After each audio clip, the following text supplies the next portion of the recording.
México está gobernado por su presidente de una manera que recuerda al dictador de tipo romano. Los mexicanos evitan la dictadura personal al retirar a sus dictadores cada 6 años. Las normas del juego son muy claras. El partido en el gobierno tiene que ganar todas las elecciones de todas las maneras posibles.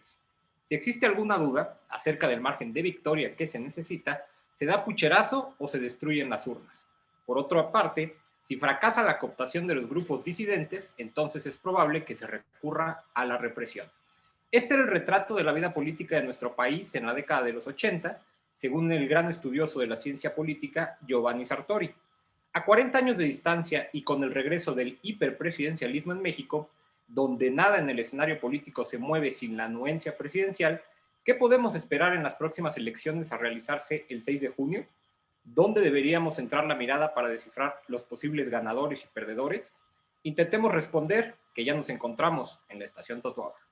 Radio Mano Papachango. La movilización más grande es el ingreso. Hay diversas dimensiones. Yo lo que sugeriría no simplificarlo. Próxima estação Cantagalo. Desembarque pelo lado Yo siempre voy a direito. defender la libertad.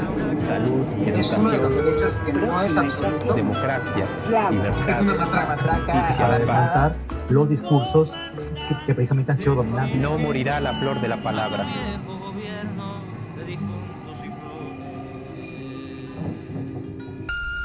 Estación Totoaba.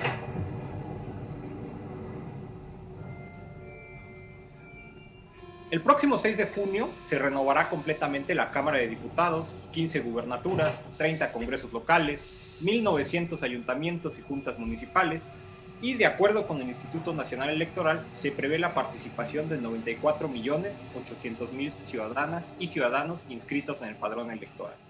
Por ello, ha sido catalogada como la elección más grande de la historia en nuestro país. Para hablar de este tema, hoy nos acompaña Rodrigo Salas, quien es licenciado en Política y Administración Pública por el Colegio de México. Recientemente, Rodrigo escribió un artículo publicado en la revista Nexos titulado Elecciones estatales en 2021, la mirada debe estar en lo local. Y pues, bienvenido, Rodrigo, un gusto tenerte en la estación Totoaba. Muchas gracias, Javier. Pues me gustaría comentarles un poquito sobre el artículo que escribí antes que nada. Antes, mi Rodri, nada más, antes de que comiences, déjame darle la bienvenida a Julio César Bautista y Rafael Ponce, compañeros y amigos del CIDE y ya titulares del panel Totoaba el día de hoy. Comencemos, mi Rodri, si quieres, ¿por qué no nos platicas el argumento central de tu artículo y por qué crees que las próximas elecciones se definen en lo local? Pues mira, Javier y Julio y Rafael, muchas gracias. Pues básicamente yo comienzo el artículo un poco hablando de que hay dos momentos fundamentales en la transición democrática. Primero el 96, que es la gran reforma pues, que descentraliza los procesos electorales, da lugar a este sistema federalizado, en donde pues variaban de acuerdo a cada estado la legislación electoral en cosas bastante importantes. El 96 fue la conclusión, digamos, de este periodo de reformas de los 90s, que lleva a la salida del PRI, de la presidencia y en la mayoría de los estados, ¿no? En 2014 hay un proceso de recentralización o más bien de nacionalización de los procesos electorales que coincide también, por ejemplo, con la nacionalización del INAI. Es decir, el legislativo decide que ha habido muchos problemas en la implementación o más bien en la descentralización de los procesos electorales y hay que homogeneizar ciertas cosas, ¿no? Sobre todo los requisitos para los candidatos, los periodos de campaña y precampaña y pues la introducción de la figura de los candidatos independientes, ¿no? A nivel nacional. Esto responde, creo yo, a un proceso global. No es México el único país en donde hay un proceso de recentralización o de nacionalización. Y creo que hay un pequeño inconveniente que es que a partir del 2014, me parece a mí, la opinión pública empieza a prestar quizá demasiada atención al nivel federal o quizá exclusivamente. Pensamos que como estamos hablando de un sistema nacionalizado, pues el centro va a definir los resultados y en gran medida pues la forma en la que se desarrolle, ¿no? El proceso electoral. Ahora, lo que yo creo es que si bien es cierto que el centro juega un papel pues quizá el más importante. Seguimos viviendo en un sistema democrático pues con muchas carencias y un sistema federal que le hace falta recorrer mucho camino. Hay que voltear a ver lo local. ¿Y a qué me refiero? A que hay ciertas condiciones, características de cada entidad y de cada municipio incluso, que entran en juego en las elecciones estatales, por supuesto, y en las elecciones locales.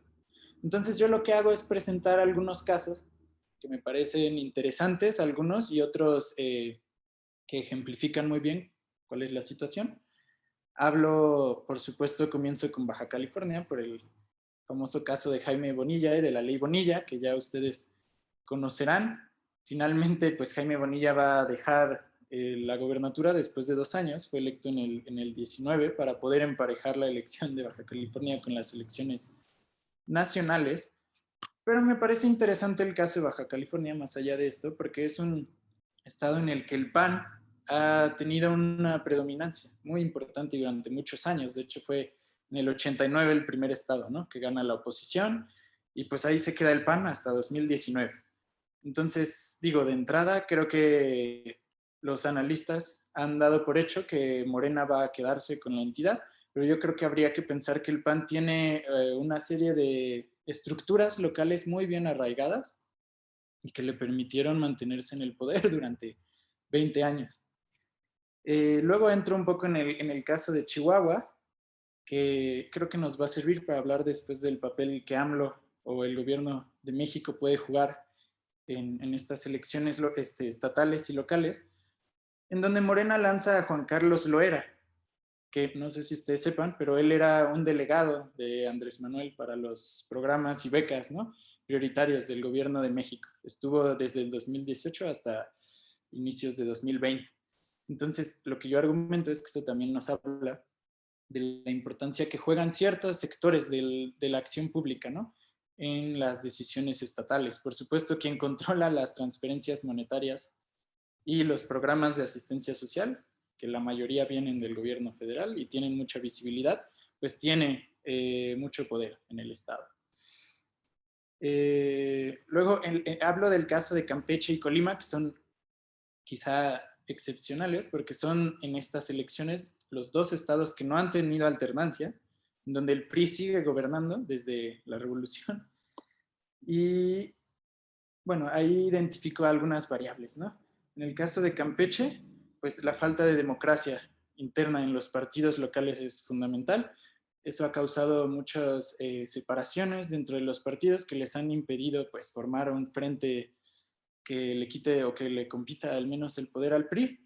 Sobre todo en el PAN, que era un contendiente importante, pues la familia Muriño monopolizó las candidaturas durante, pues desde el 2010 a la fecha, incluso antes. Eso ocasionó que muchos disidentes de los Muriño pues no se alinearan con el partido y se fueran con el PRI, ¿no? Y en el caso de Colima, que voy a retomar ahorita en un momento por algo que ahora les explico, me parece muy interesante que el PRI logró, después de la transición, reconstruir este entramado corporativo, o bueno, ya no diría que corporativo, pero semicorporativo, ¿no?, en donde juegan un papel muy importante los sindicatos, el de la universidad, por ejemplo, y las organizaciones locales, políticas, de campesinos, de obreros. Esto no creo que sea un caso, digamos, único, pero sí creo que es un estado en donde claramente juegan un papel muy importante estas organizaciones que antes de la transición, pues, formaban parte de una estructura corporativa, ¿no?, en donde el partido tenía las 3 centrales, el partido controlaba a los sindicatos en cierta medida, y bueno, si esto es posible es porque Colima ha logrado adaptarse a los cambios, igual que el caso de Oaxaca, que es del que hablo después. Hay una serie de transformaciones sociales, políticas y jurídicas, obviamente, a partir del 2000, y los gobiernos priistas y el partido local, creo yo, han sabido aprovechar estas nuevas formas más bien de relación entre los actores y el gobierno para mantener intactas estas redes que por un lado son clientelares y por otro lado pues son de lealtad política, ¿no? En el caso de Oaxaca se añade otro asunto, además, que me parece interesante, que es que en los 90s hay una serie de privatizaciones y de desincorporaciones, ¿no?, del sector público ampliado a nivel federal.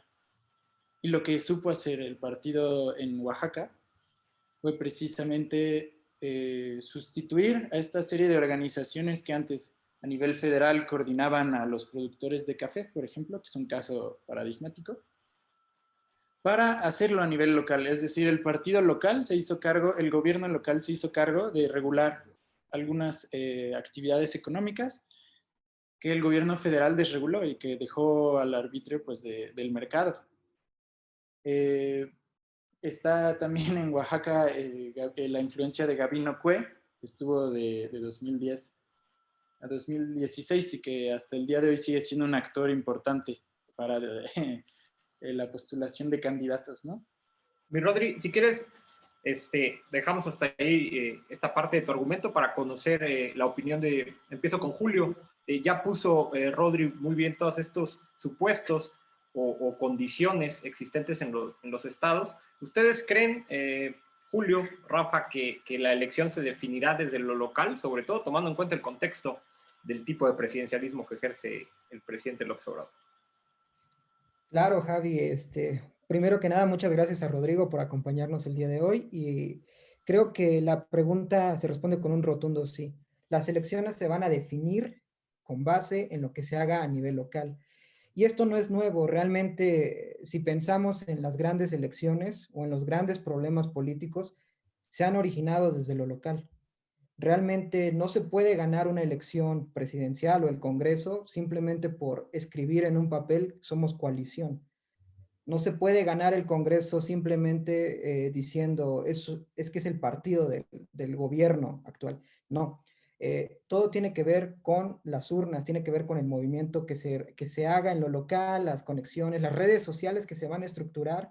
Y creo que esto es algo que bien apunta Rodrigo en su artículo, que me gustó muchísimo, volver a pensar en lo local, sobre todo en estos tiempos. Creo que estamos en un contexto en donde sería irresponsable crear grandes aglutinaciones de personas, ¿no? Creo que estamos en un momento pandémico en donde estas cuestiones tienen que afectar la manera en que se hacen campañas y por tanto me parece fundamental el liderazgo que cada candidato pueda tener con su comunidad, con sus socios, con sus compañeros, y esto le va a dar un gran peso a un partido o a otro. Y sobre este tema, me gustaría poner, por ejemplo, algo que discutíamos ya hace bastante tiempo, aquí en Estación Totoaba, uno de los primeros programas, por cierto, para quien lo quiera escuchar, platicábamos con el doctor David Arellanos sobre por qué se desintegran los grupos políticos. Y es algo que más o menos cruza con lo que está explicando Rodrigo, ¿no? Pareciera que actualmente no tenemos partidos que trabajen para la sociedad en términos de que tengan un proyecto bien articulado, bien definido, o en el caso contrario, que existe un liderazgo, ¿no? Por ejemplo, ahorita creo que al menos en la cabeza de nosotros cuatro y de quien nos escuche, si le preguntamos cuántos partidos políticos conoces, te podrá decir al menos 4 o 5. Pero en estas elecciones compiten 10 que no conocemos, que tienen nuevos registros, que vienen empezando, que no tienen un proyecto tan articulado como mencionaba Rodrigo en ciertos estados, que no tienen esa estructura. Entonces, ¿por qué han optado? No tienen un liderazgo como lo tuvo Morena en su momento con el actual presidente Andrés Manuel López Obrador, que es la cara visible de Morena, la cara más grande de Morena, pero otros partidos pequeños no lo tienen. Entonces, pareciera que van a apostar por la popularidad de ciertos actores que van como candidatos y que eso se va a definir en lo local. Ejemplo, para pasarle un poquito la palabra a Rafa, solo me gustaría poner este ejemplo. En la Ciudad de México hay un nuevo partido que PS, no lo voy a decir, pero es un partido nuevo, un partido nuevo. Dilo, nada más no llames al voto, pero podemos decir el nombre. No voy a llamar al voto, es un partido que es heredero de la estructura de el Bester Gordillo, ¿no? Y va a competir en la Ciudad de México en 3 alcaldías, pero lo curioso es que los candidatos no tienen una propuesta bien estructurada, son 3 luchadores, a los cuales yo admiro muchísimo, el gran Blue Demon Jr., Tinieblas y Carístico. ¿Por qué traigo esto a colación? porque pareciera que a falta de una estructura en lo local, a redes sociales con personas, pues estamos optando por no caudillos, sino por personajes visibles, y esto le hace mucho daño a la política mexicana. Rafa, a ti siempre te ha gustado estudiar y platicar mucho de la acción colectiva. ¿Crees que se pueda construir una nueva o una especie de renovada acción colectiva desde lo local? De hecho, debe de pasar por lo local. Si no hay ahí las estructuras, pues nunca se va a construir una verdadera acción colectiva democrática, ¿no? Donde haya verdadera participación y donde los partidos políticos estén en contacto y respondiendo a las necesidades de los ciudadanos, ¿no? Yo creo el artículo de Rodrigo y en parte la respuesta de Julio iluminan un poco esa falta de alternativas en nuestra democracia y la carencia democrática en cómo funcionan los partidos internamente en ellos y cómo se relacionan con los ciudadanos para tener el voto. Aquí vemos que en sí hace falta democracia en muchos otros ámbitos, más allá de simplemente ir a una urna y obviamente más allá de las elecciones federales, ¿no? Que siempre es nuestro centro de atención. Con Rodrigo podemos ver que estamos llenos de clientelismo, patrimonialismo burocrático, donde los programas y las ayudas se dan con una relación personal, los caciques controlan esas fuentes de recursos, a las élites adineradas tienen capturadas ciertas estructuras como el control de la prensa local, los medios locales, tienen un control férreo sobre la información también, los vínculos gente con el narcotráfico y el semicorporativismo que permiten controlar y movilizar personas, recursos que ni siquiera pasan por las vías oficiales, no sabemos ni cuánto dinero se está pasando por ahí, ¿no? Y finalmente, pues las coaliciones entre partidos y los controles de congresos locales, ¿no? Hace que, pues, en realidad se movilice el voto más que buscar convencer y proponer ideologías y políticas públicas. Ahora, yo creo que también lo federal en este caso va a ser instrumentalizado, va a ser utilizado en los conflictos locales. Todo el mundo en sí va a definir, porque todo el mundo igual tiene que presentar, todos los candidatos pues tienen que presentar su postura en relación con algo o en algo. Entonces todos se van a posicionar a favor o en contra de Andrés Manuel López Obrador, la figura que ahorita está en la mente de todos, y de esa manera se justificarán. Van a decir, yo voy en contra de Morena, en contra de AMLO y solo por eso vota por mí, o va a ser, continúa apoyando al presidente, vota por mí para que no lo ataquen, ¿no?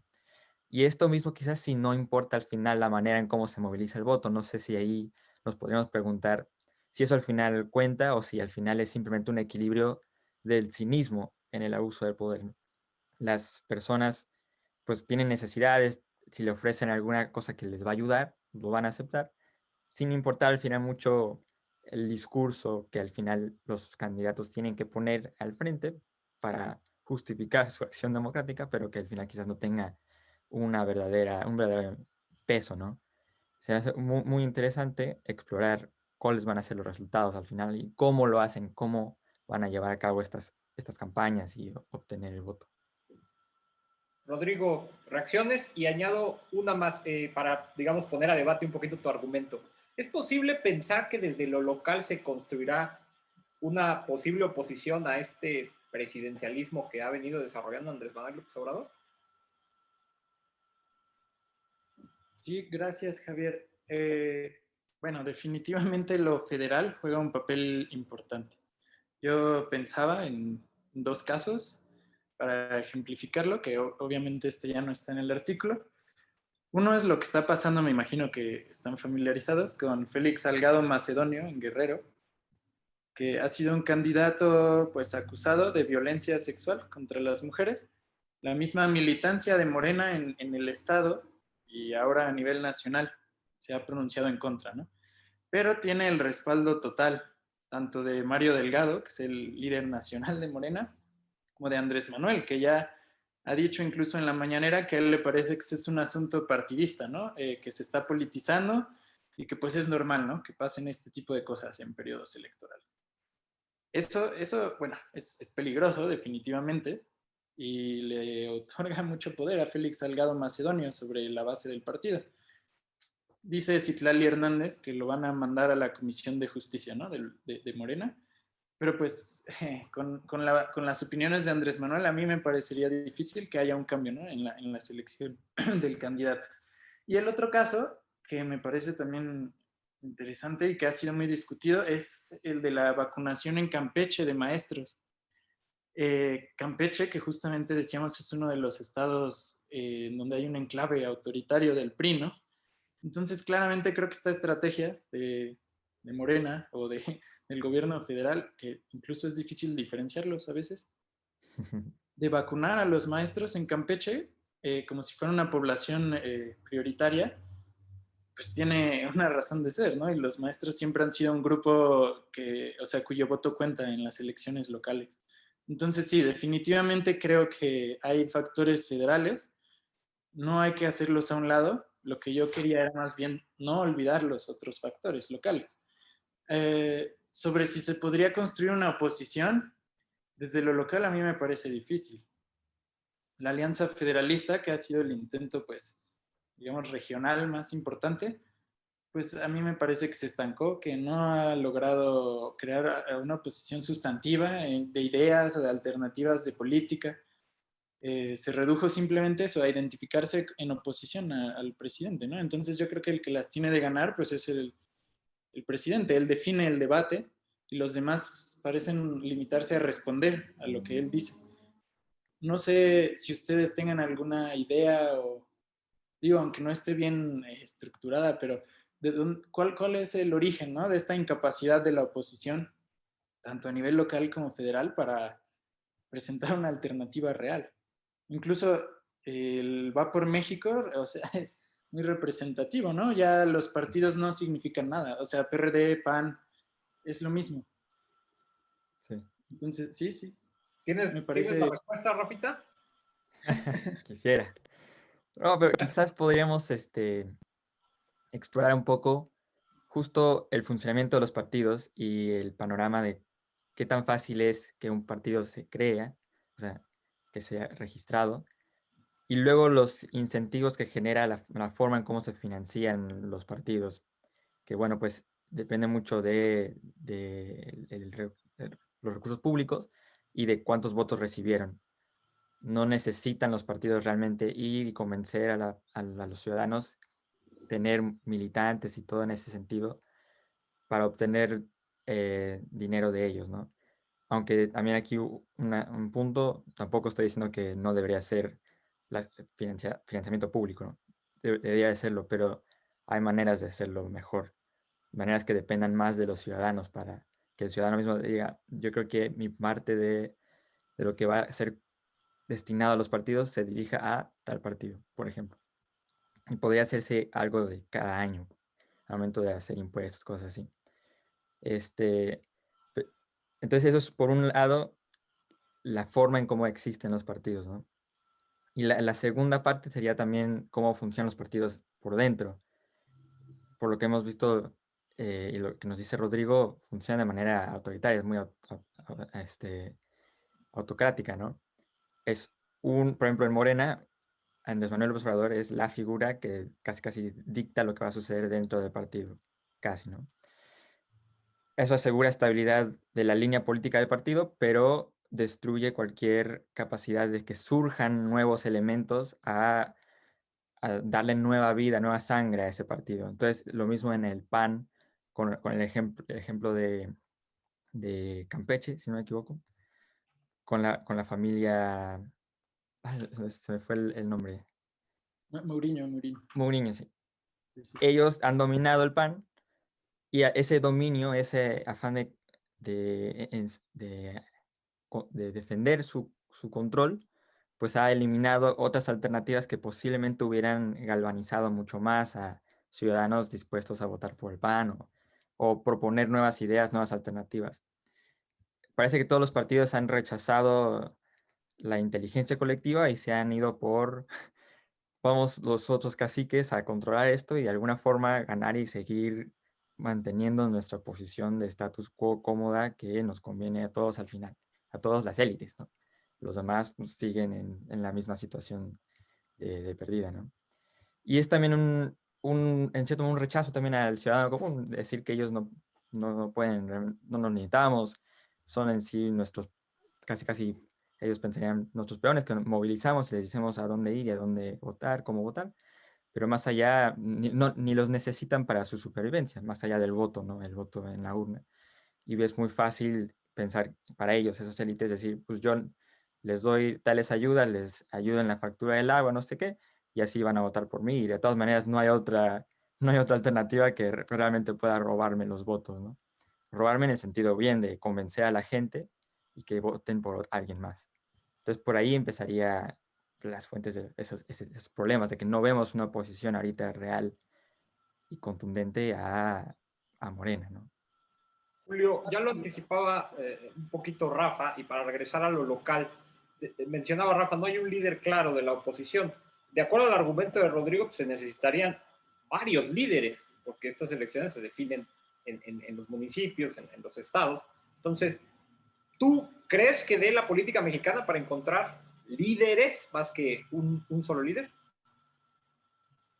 Bueno, creo que es complicado por la estructura que ya mencionaba Rafa, que mencionaba Rodrigo. Me parece que, en primero, la estructura en cómo se constituye un partido político que se basa precisamente en cuántos votos tienes, cuánto dinero te doy, y no en cuántos programas realmente estás desarrollando, cuánta política pública bien hecha tienes, pues es el primer error, ¿no? Después, creo que esta falta de liderazgo se ve muy clara en las alianzas PAN, PRI, PRD, porque pues no hay una ideología clara, ¿no? O sea, ahora ya todos somos lo mismo simplemente porque perdimos el Congreso, porque perdimos elecciones ese año, el 2018, porque no tenemos incidencia política, por eso ya somos alianza, por eso ya pensamos igual. Creo que ese es un gran error de ambas coaliciones, las más grandes, porque se piensa que la gran política es capaz de movilizar todo. Es decir, si nosotros PAN, PRI, PRD nos juntamos, yo tengo 1000 votos, tú 1000 votos, tú 1000 votos, tenemos 3000.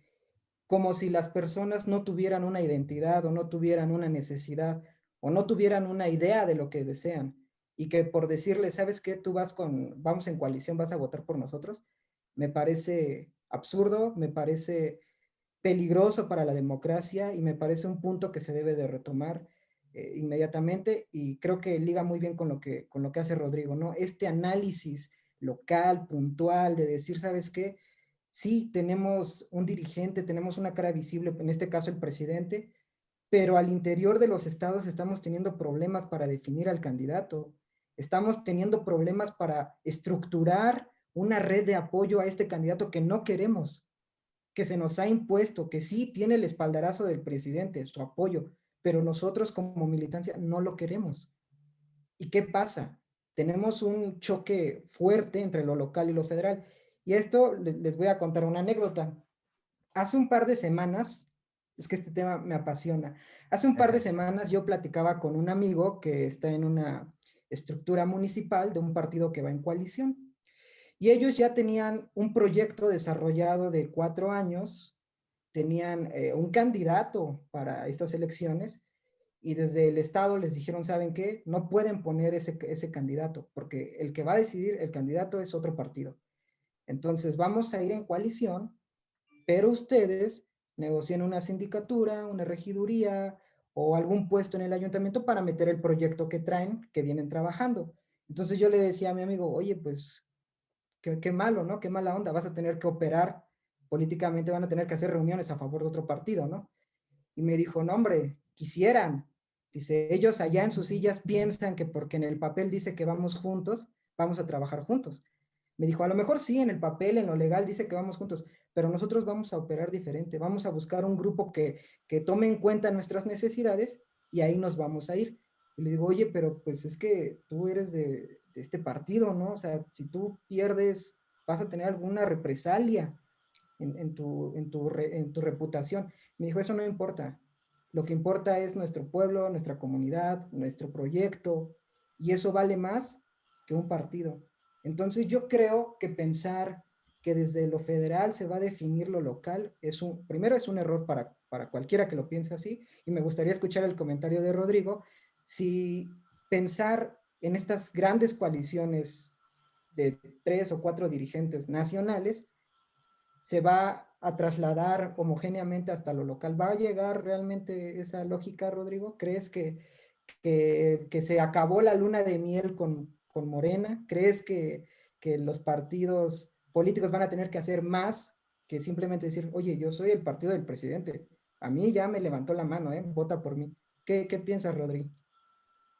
No, yo creo que lo determinante es la capacidad que han tenido esos partidos de forjar, más bien de conseguir la lealtad de los electores.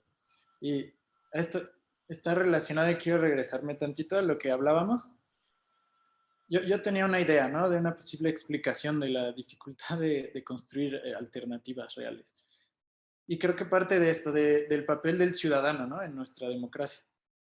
El 19 de enero publicó Leo Zuckerman en Excelsior una columna en donde hablaba de que Morena lo que está haciendo con su clientelismo es crear a un grupo, o sea, una serie de pedigüeños, así lo cito textualmente, que o sea, están dispuestos a entregar su voto a cambio de beneficios inmediatos, ¿no?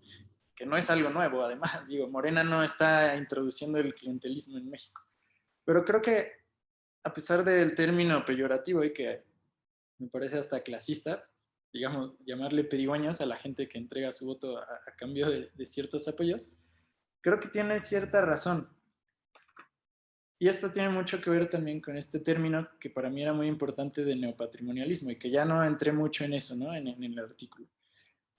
Pero creo que precisamente las consecuencias de esta forma de hacer política a nivel local son serias y principalmente tienen que ver con el papel que el ciudadano adopta.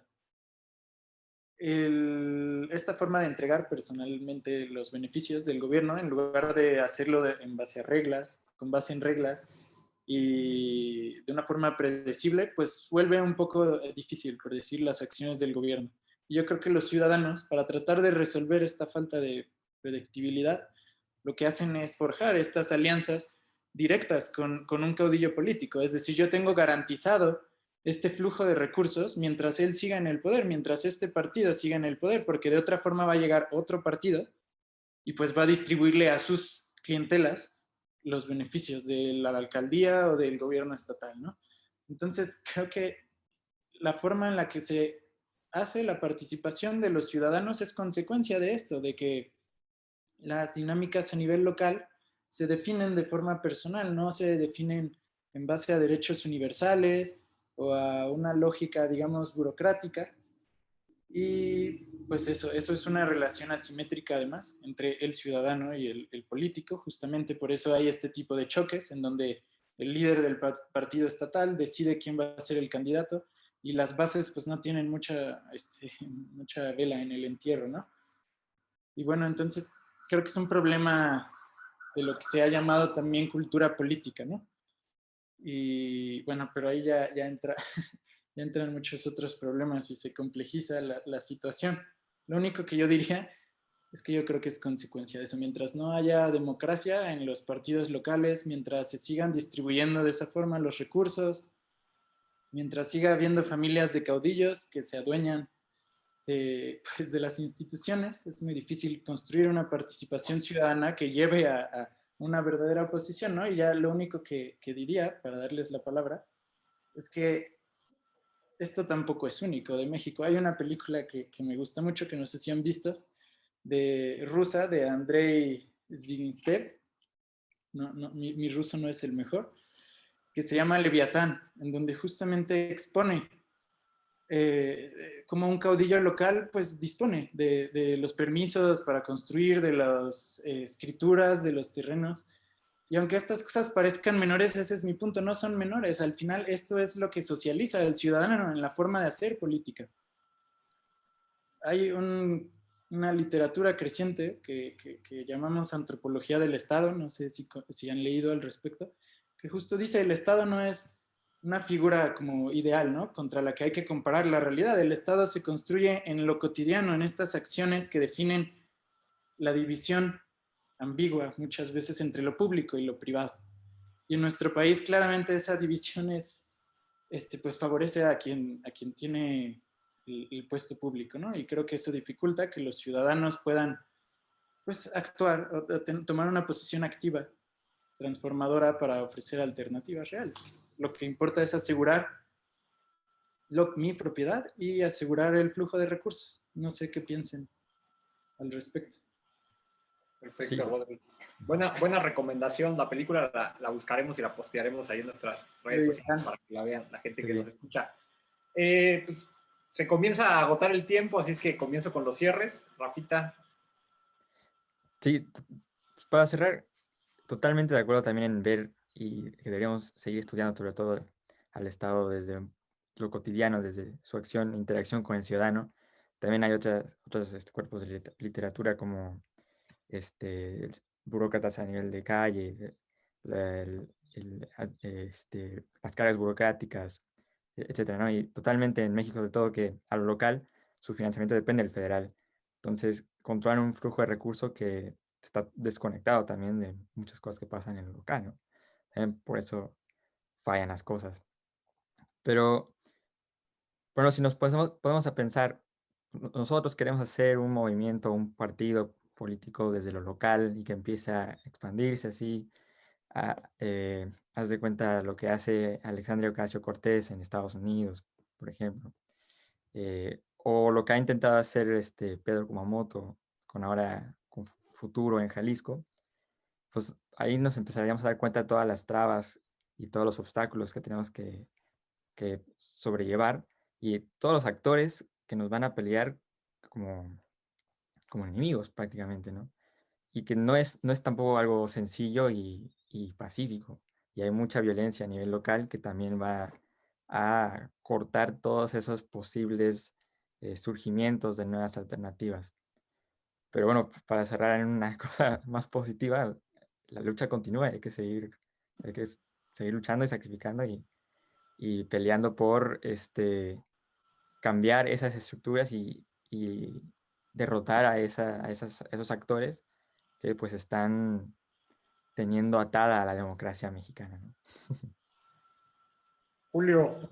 Creo que yo también cerrando, me dejas preocupado porque pareciera que sí, que los ciudadanos somos los que estamos pagando más de lo que deberíamos, porque recordemos que en una elección no es como comprar una camisa, ¿no? Donde si no te gusta vas y la devuelves o vas y la cambias.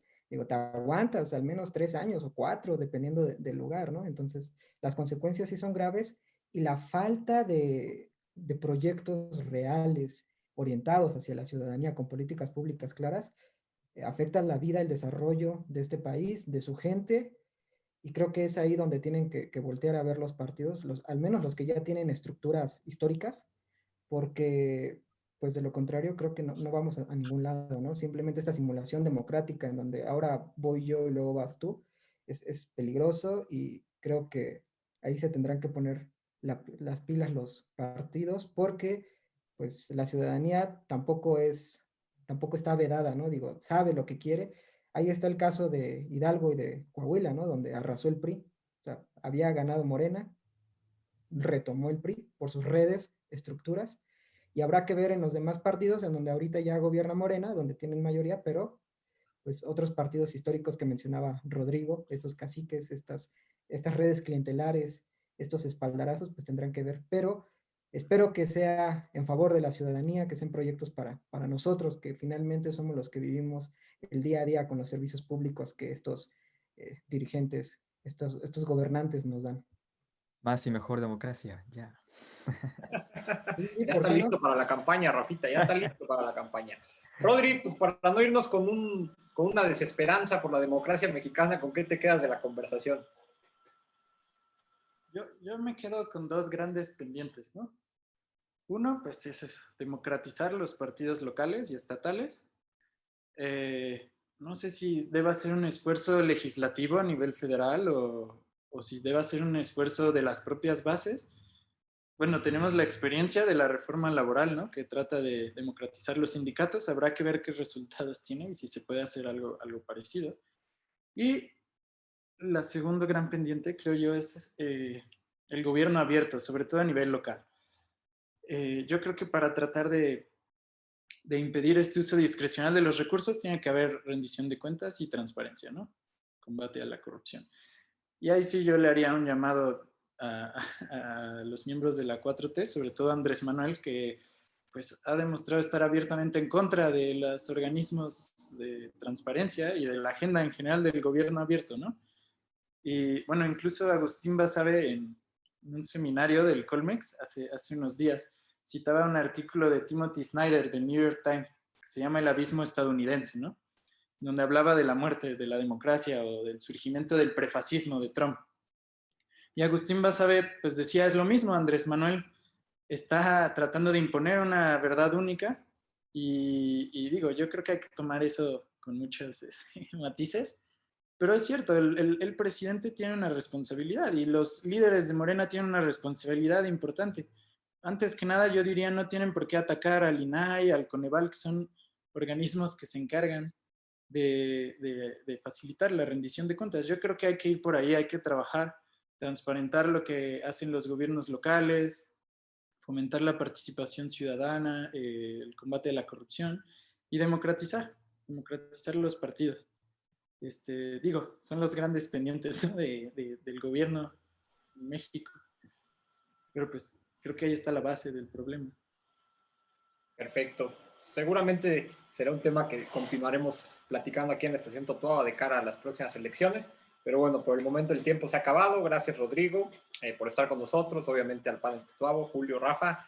Y pues a todos y a todas los que nos escuchan, continúen el debate en sus redes sociales y pues, voten, que finalmente es el instrumento por excelencia de participación social. Y pues no olviden seguirnos en nuestras redes sociales. Nos vemos en la próxima. Prepare su descenso.